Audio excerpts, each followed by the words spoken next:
Watching live, apologies if you're watching live. We were going to go live 10 minutes ago, but we've got some interesting two big stories to bring for you this afternoon.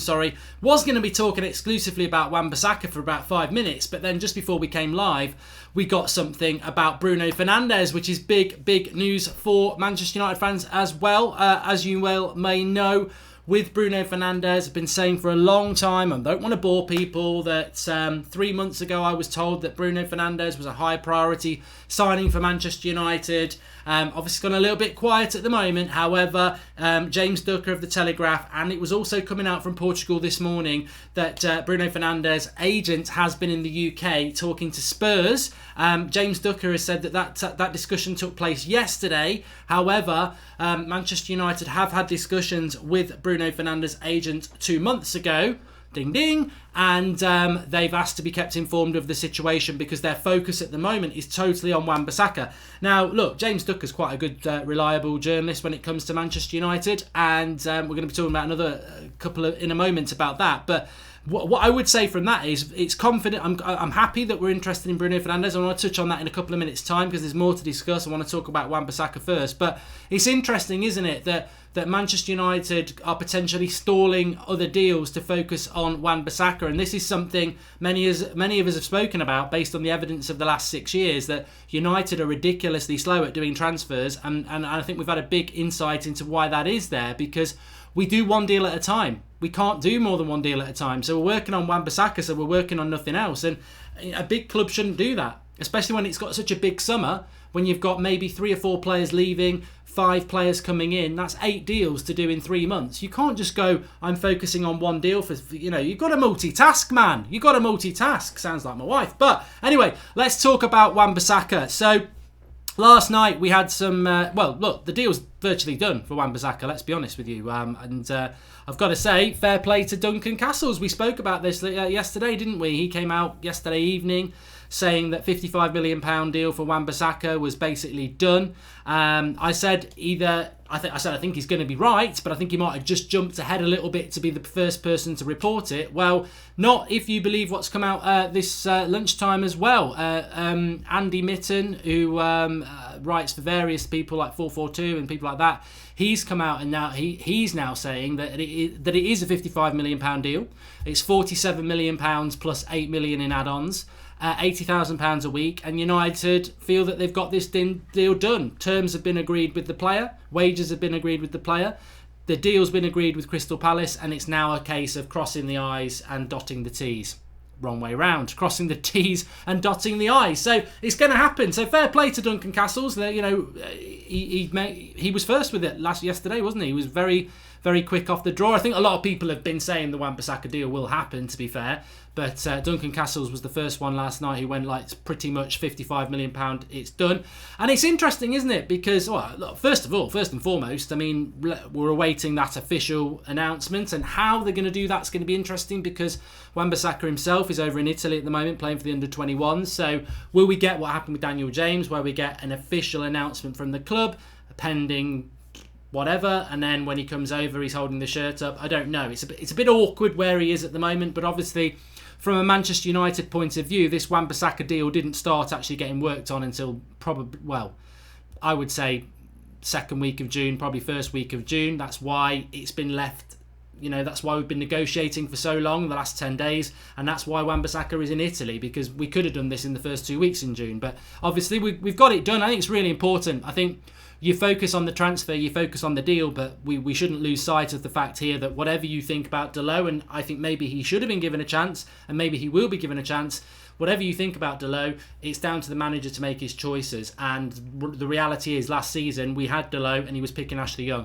Next season there's no place for Ashley Young, and that has to be a big positive. And we can talk about this in more depth when we've got the player, but one thing I would say is, fair play to Ole Gunnar Solskjaer if this is the right back that he wants, and he's got this right back, because we can go through statistics of football matches breakdown for Manchester United, but we all know, because we did the watch-alongs, we watched the games together last season, and we said every team attacks our right-hand side. From the opening game of the season, where I can't even remember who played right back, but Wan Mata played right wing, Leicester absolutely destroyed us down that side. Brighton, the very next game when we got beat, they destroyed us down that side. And all through the back end of the season, they attacked Ashley Young down that right-hand side because that's the weakness. So to go out and buy a right-back who arguably is one of the best one-on-one right-backs in the league, he's brilliant defensively. That's what Wan Bissaka is. We've just shorn up a very, very good player in a very firm, in a position that really does need to be solved. So, look, I can't wait for the official announcements. I think it's some people would say, oh, you know, I've done the video on Glazers Out. You know how I feel about that. I'm not as passionate about it as everybody else is at this very much moment in time, because I feel that if you were Glazers Out, you should be Glazers Out from the very first day they came into the club, and this has been going on for a long time. It's not just the last 24 hours on social media.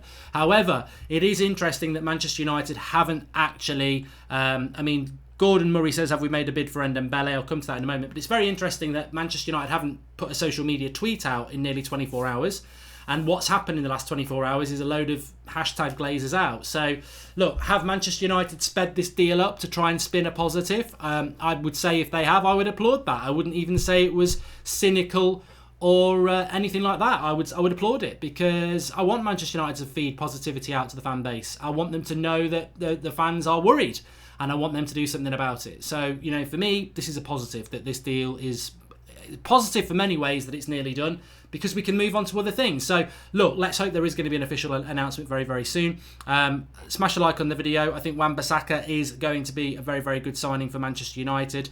Manchester United are no longer a big club. They do not operate as a big club like Madrid do United, because they cannot multitask, says PV. I don't know whether we've ever multitasked, to be honest. And we have been a big club. We've won the treble. We won Champions League and the Premier League in 2008. We've won lots and lots of Premier League titles. But I don't think, from a transfer point of view, we've ever been very good at multitasking with transfers. And Real Madrid are very good at it. And I think when you've got a very big summer in front of you, this is where a director of football would have been absolutely essential. But we haven't got one. We go with what we've got. And moving to that, so Wan Bissaka, when's it going to be done? It sounds very, very close. It sounds very, very close. United could announce it this afternoon. They could announce it tomorrow. They might wait till next week. They might wait for 2 weeks for Wan Bissaka. I think they need to announce something, to be honest. I think there needs to be a holding statement that we've agreed the terms of Crystal Palace, and he'll be announced officially when he comes back from the under-21s. But I expect something very, very soon on that. Great things as well, because actually we're getting some movement. I felt this week was going one way. I thought it was going to go very much another dead week with no real positive news. So very, very pleased about the Wan Bissaka thing. We move on to something else. What I love about this story from James Ducker is, and you can say he's reliable, you can say he's not. I personally think he's quite good when it comes to Manchester United news, but you make your own mind up. Writes for the Telegraph. What I like about this Bruno Fernandes update is, look, by no means does it say he's coming to Manchester United. It's a bit of a concern when you think about it. So what James Ducker's come out with, he said that Bruno Fernandes' agent has been over in London speaking to Spurs this week about a deal. Spurs are looking at Lo Celso or Bruno Fernandes. They want one or the other because they're worried about Eriksen's future. They probably will want one of those players even if Eriksen stays, to be honest with you. However, he did say that Manchester United spoke to Bruno Fernandes' agent 2 months ago.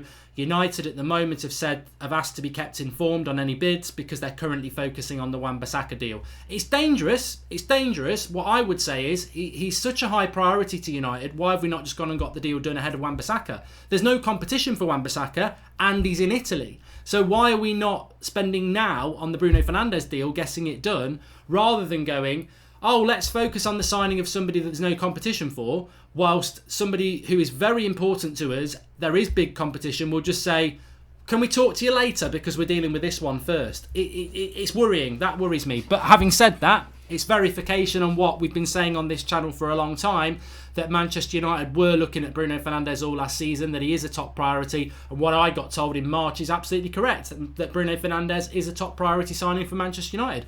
And obviously, James Ducker has said that United spoke to him 2 months ago. It's not James Ducker, by the way. That's not the person who told me, so I can categorically say that. But he is saying that 2 months ago, United had this conversation with the agent of Bruno Fernandes. So, look, he's such an important signing for Manchester United, Bruno Fernandes. I feel, personally, I think he's absolutely essential. The goals, the creativity, the tenacity, the step up to where he needs to be. I don't want to see him running around in a Spurs shirt next season because it will hurt. I don't want to see him in a Liverpool shirt. I don't want to see him in a Man City shirt. There was a journalist yesterday, I forget his name, I think Chris Winterburn, I can't remember, I think it might be a Metro writer or something like that, but he was saying he thinks Bruno Fernandes will go to Man City. Manchester United want Bruno Fernandes. I want Manchester United to get Bruno Fernandes. And to be honest with you, the great thing I like about this story from James Ducker is it's the first genuine UK journalist that's got any connectivity to Manchester United credibility-wise to talk about Bruno Fernandes and Manchester United for a long, long time. It's all coming from Portugal. It's Portuguese sources, some of which are good, some not so good. But what I always say about the Portuguese press is they might be telling the truth. They might have genuine sources, but remember what they've fed to us over the years about people like Gaetan, who was never coming to United, but every summer was coming to United according to Portuguese reports. So I'm pleased that James Ducker's come out and given this update on Bruno Fernandes, because it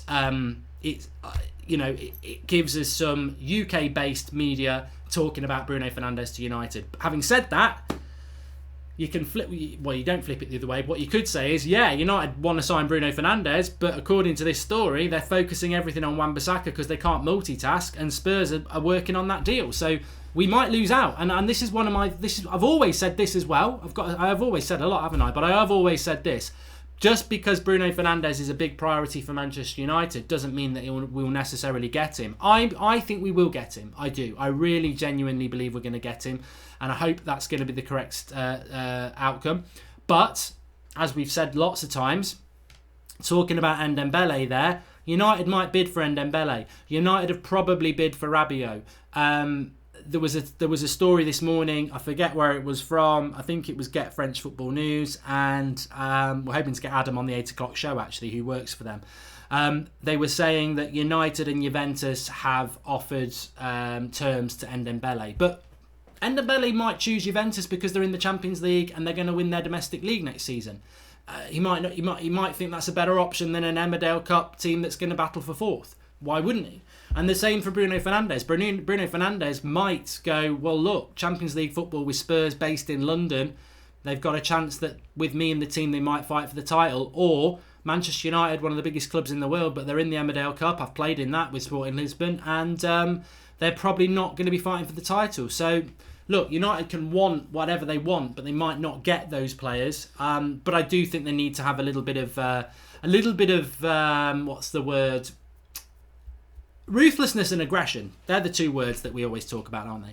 Top Geezer says, Mata has been great, but signing him on a new 3-year deal isn't good business. How does Mata fit into the style of football we believe Ollie wants to play? You know what? Actually, I was reading something about this today, and look, the reality is, Rabiot probably is going to Juventus, by the way. There's a lot of people saying Rabiot's going to Juventus, laugh out loud. Well, who do you support? Because we can all have a laugh at your club. So, probably Arsenal. But, I mean, that's how great Arsenal are, isn't it? Hashtag Glazers Out's trending. Then I wake up this morning and hashtag Kroenke Out is trending, because that's Arsenal for you, forever in United's shadow. But apart from your Premier League that you wrapped in gold wrapping paper, Yorkie bars, didn't you? You wrapped your bloody Premier League up in Yorkie bar wrappers and started talking about Invincibles, even though you drew, was it 12 games in 38? Anyway, enough of bantering Arsenal. And the French Charlie Austin and the Gabonese Jamie Vardy. God, they went off about that the other day. You don't even have to put bait on your fishing rod with Arsenal fans. You just drop it in. No bait. And anyway, what was I forget? I've gone off the topic. I've totally lost my mind now. I've totally forgot where I was going. It was a good point as well. We were talking about midfield options for Manchester United. I've totally forgotten. So I'll move on to something else. Go to London and get scabbed. Scrabby says go to London and get stabbed. My live comments are frozen. £100 million budget for United, says Praveen. Yeah, that was an interesting one. ESPN was saying that Manchester United have got a £100 million budget, and anything above that they would have to add money on. I don't know. I don't know about that. I mean, look. You know, there's a negativity around the ownership of Manchester United at the moment. We all know that, and we sort of understand that, I suppose. But I can't believe that Manchester United would have a £100 million budget. I can't believe that. It makes absolutely no sense at all. Yeah, talking about Wan Bissaka, sorry, that's what we were talking about. Thanks everyone in the live comments, you're absolutely brilliant. Make sure you smash a like on the video, let's see if we can get 1,000 likes while we're live. And remember, keep subscribing, bottom right hand corner, we're live every night, 8 o'clock, 7 a.m. every morning for Transfer Daily. And shows like this that are just live off the cuff talking about breaking news. Obviously that breaking news, I won't forget about Mata this time, don't worry. That breaking news is Wan Bissaka, development from last night, what Duncan Castles said. This probably is coming from the club now that United are very close to getting this deal done. They feel it is done. It will be £55 million, 47 million with 8 million in add-ons, £80,000 a week. Very, very soon to announce that. Very exciting. And then the second big news is Bruno Fernandes. Agent has been over in England speaking to Spurs, but Manchester United spoke to him 2 months ago. They've said that they want to be kept abreast of any bids. They are interested in him, but at the moment all their attention is on Wan Bissaka. As I say, why can't we multitask? And why are we putting our attention on a player we've got no competition for and telling a player that we have got competition for to wait? Weird, but at the end of the day, at least we're linked to Bruno Fernandes. I've forgotten what I was going to talk about again. What was it? I know really. Wan Bissaka. So what I was going to say about Wan Bissaka is this. I was reading something today, and actually, you know what? I think you get angry. Look, human nature is something happens, you have an initial reaction to it, and then you deal with it. It's a bit like when someone you love dies. You're absolutely gutted, and over time, whatever if somebody's important to you's died today, commiserations. It's not very nice, and you won't want to hear this, but in time it will get better. It will still hurt, but it will get better, and because that's human nature, and it's the same as when you've been looking forward to a nice curry and it's crap, you move on. You move on. You might be on the toilet the next day, but you move on. And with the Wan Bissaka thing, I was very frustrated about it for the last 2 days. But he's signed now, and I'm moving on. He is, he was part of the team last year. I didn't cry about it every week. I would like him to have been moved on in the summer, but he's not going to be. He's still going to be here. Wan Bissaka's a very nice bloke. It's nothing personal. I just think there was an opportunity to move a player on there. But what I would say about Wan Bissaka is I don't believe in the leadership and I don't believe in the experience. I don't think that matters. I really don't think it matters, because you look at someone like De Ligt, who's 19, great leader, better leader than anything we've got, and he's 19. But what I do agree with, and I read this today and I do agree with it, it's not about Wan Bissaka being a leader, because if he was a leader, why have we been so shit for the last few months of the season? He was there. He didn't lead us very well there. His experience of winning everything in the game, that's great, but again, has that really been evidenced in nurturing other players? But where Wan Bissaka becomes important, and maybe we could use Greenwood as a right winger, says Eid Boy, we could. But what I want to say about Wan Bissaka is that you know what? I was on Talk Sport this morning, talking to Alan Brazil and Ali McCoist about Jesse Lingard, and they were asking me about what my thoughts were on it. And I said, look, at the end of the day, Jesse Lingard's on holiday. He appeals to a lot of fans, and to other fans he really annoys them. So Jesse Lingard's been doing these videos again. I think they're very cringeworthy, but that's probably because of my age. And also, let's not forget, I do stuff like I do stuff on social media and I make myself look an idiot. So I can't moan at Jesse Lingard for that. But where I have a problem with Jesse Lingard is he clearly is a bit of a prat. And I say that in a nice way. I'm a bit of a prat. He clearly is a prat, isn't he? And I like to say I am as well. So, he's a joker. He's a bit of a clown, whatever, right? He clearly is that. We see it on the videos that he puts out of his own free will. And if he gets backlash from that, I get backlash off some of the stuff I do. You got to take it on the chin. You can't moan about people having a go at you when you're putting stuff on social media. So we've got a player like that who appears to be influencing other players, certainly Marcus Rashford. So in the United dressing room, you've got these people who are a bit of a prat. Are they highly professional footballers? Well, they are, but they come across as a little bit of a prat. Wan Bissaka comes across as an absolute artist compared to Jesse Lingard, who comes across as a bit of a piss artist. Wan Bissaka, he's got his charity, he does his blog, very educated man, very professional, takes himself very seriously. And you think, and this got me thinking, hold on a minute, so Wan Bissaka and Ander Herrera's gone, who is a bit like Mata. That influence has gone from the dressing room, and if Mata goes, that's gone. So you look around that dressing room and you think, well, who's the big influencers there? Who do you want Wan Bissaka and Daniel James to attach themselves to? Wan Mata and talk about football experience and Manchester United, or Jesse Lingard and Marcus Rashford, who are, social media lovers, So look, that's speculative for me to say that, but actually, maybe Wan Mata staying isn't such a bad thing at all, because I would like to think that Daniel James and people like Wan Bissaka will go to Wan Mata, who's won World Cups, titles, Champions League, Europa Leagues, and speak to him, rather than want to buy a cap and get in the bling gang with Rashford and Lingard. So there is a positivity to that. There's always a positivity in life, I think. There is always a positivity.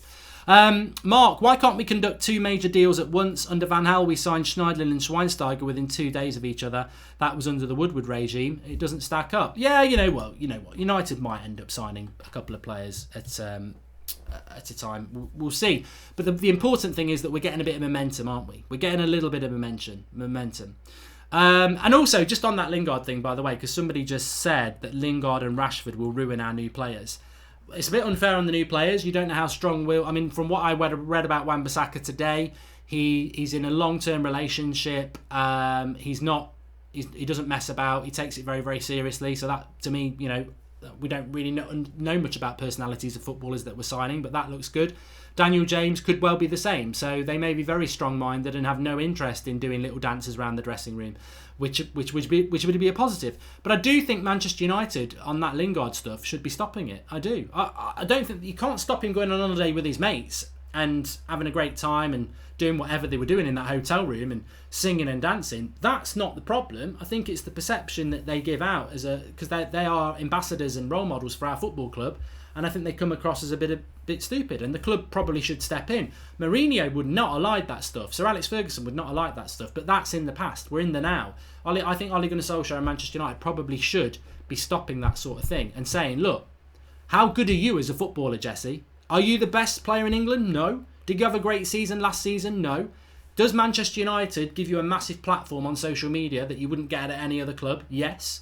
Stop doing what you're doing. You can do it every now and again, but stop doing it every day, because you're making yourself look an idiot and you're making the club look like an idiot. And if Lingard comes back and says, I'll do what I like, you say, well, there's the door. Off you go. Off you go to Everton. And that's what United should do, in my opinion. It's about professionalism. You don't see it with Man City and Liverpool players. And you know what? We're 6th in the league. So I don't want to see Manchester United players pissing about every day on social media when they're not doing it on the pitch. But that's my personal opinion. And I hope United do something about it. But by the by, isn't it? The reality is Manchester United have had a big day for once in the transfer market, and it could get even bigger. Wan Bissaka deal, very, very, very close now. Bruno Fernandes update, very, very encouraging that at least it's an English outlet. It's a credible English outlet saying that Manchester United have held talks with his agent, albeit 2 months ago, and are asking to be kept informed. I think it'd be a fantastic signing. And I think this is why, when I've got a little bit angry and fed up and frustrated with this transfer window, I have always said August the 8th. I'm swimming to August the 8th, because on August the 8th, that's when we will determine whether this has been a good transfer window or not. That's when we'll know for a fact how much we've spent, who's gone out the door and who's come in the door. And I tell you what, Daniel James signing is a nice signing. Wan Bissaka is a brilliant signing. Bruno Fernandes would be a brilliant signing. Who else? Well, we've got to get Bruno Fernandes and Wan Bissaka official yet, but it's looking good. Very good Wan Bissaka English players, says Niaz Mia. Lingard and Rashi are good lads and positive lads. They just have their own space, says Amar Ahmed. Well, that's your opinion, isn't it, mate? You can't ram your opinion down everybody's throat. Some people will agree with it, some people won't. That's the joy of having a fan channel, isn't it? I had some people saying to me today, why have you done a Glazers Out video when you're not totally behind it? Well, I've done it because it's a massive topic in the Manchester United fan community, and that's what the United stand should do. I don't have to necessarily totally and passionately agree with something to talk about it. There's loads of shows we've done and I've gone, I don't really want to do that, and we do it because it's about what you are talking about in the social media world that dictates what we're going to do as a show. So, look, more than happy to do it. Is Bruno not linked highly with Spurs, says Ju Juan Crabretti. He is. We've spoken about it. He probably joined the show a little bit late. Yes, there's going to be competition with Spurs. Yes, there is. Anyway, thanks everyone for watching. Please do smash a like on the video. Make sure you subscribe so you've got your notifications on. This is what I can tell you we're going to be live at 8 o'clock tonight. I can tell you there's a show every morning at 7 a.m. But between those hours and after those hours, I don't know when we're going to be live. So the only way you're going to know that is by clicking the subscribe button, bottom right-hand corner, and knocking the bell so you get a notification when we go live. And especially through the summer, it could be any time, at any time. Like that Glazers Out video went up at quarter to midnight last night. So there's always going to be content here. Manchester United fans, everybody's welcome. Get your opinions in below. That's what it's all about. Real fan opinion. Thanks for watching. I'm hoping that now we're going to get a bit of momentum in this transfer window. There's two very big and significant stories. And who knows, we might be live in a couple of hours with an official announcement on Wan Bissaka. I hope so. Thanks for watching. Speak to you all soon. Boom. Oh, we've had a super chat actually. Top Geezer, I would rather see a video of them putting in some hard training instead of them dancing around their handbags of bling.